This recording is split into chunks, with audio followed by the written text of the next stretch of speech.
Tapi izinkan saya sekarang bicara 3 hal terkait pemilu. 4 hari terakhir saya istirahat sehingga banyak sekali wartawan kontak bagaimana saya dan mau apa.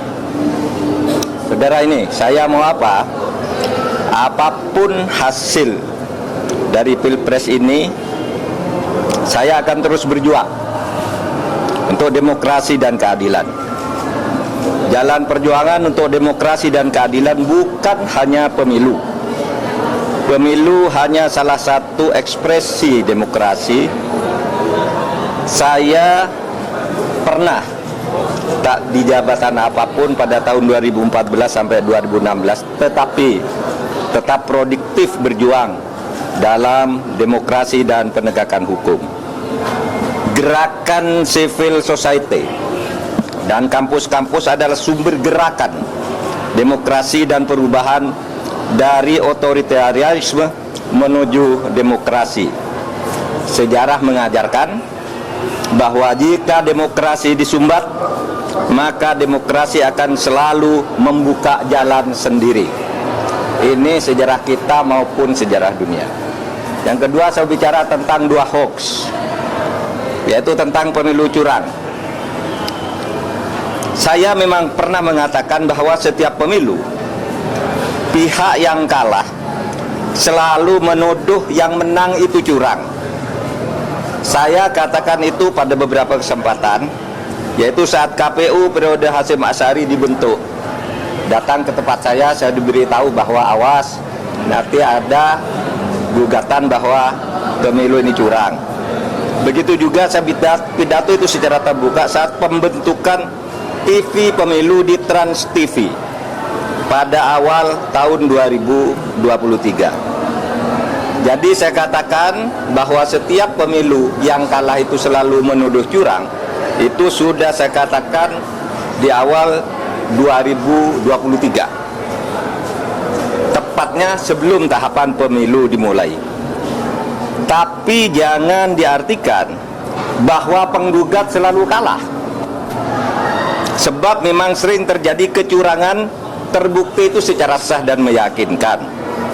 Ketika saya menjadi ketua MK pernah memutus pembatalan hasil pemilu dalam bentuk perintah pemilihan ulang maupun pembatalan penuh, sehingga yang menang dinyatakan disqualified dan yang kalah naik.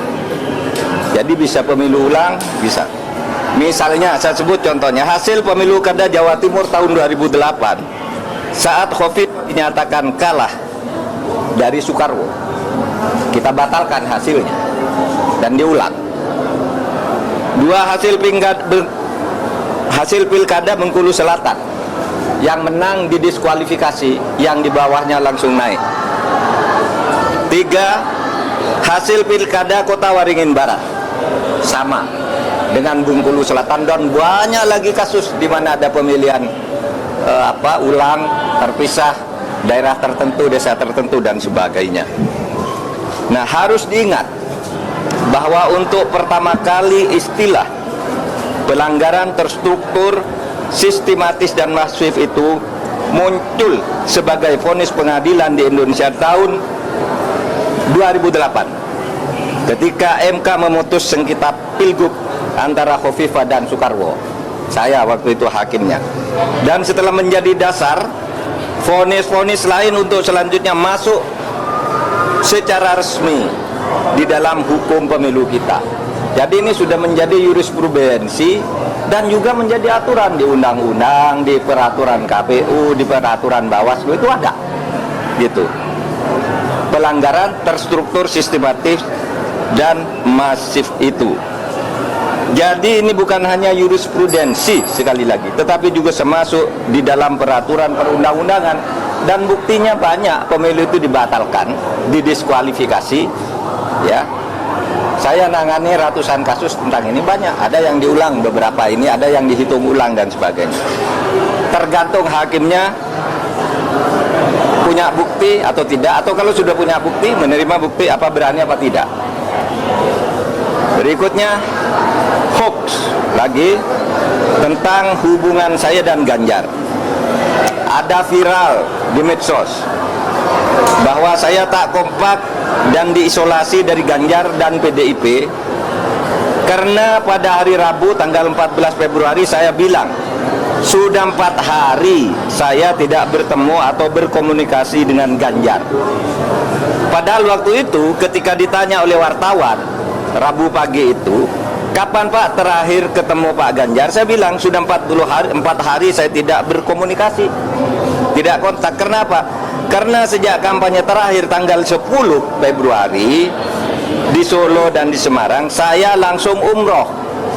Jadi ya tidak berkomunikasi dong, bukan karena berpisah, karena tidak kompak dan sebagainya.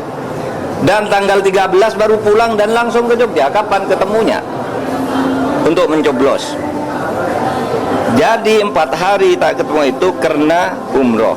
Sebelum dan sesudah umroh sampai sekarang saya selalu berkomunikasi, bertemu maupun teleponan dengan Mas Ganjar. Itu yang terjadi. Itu saja dari saya.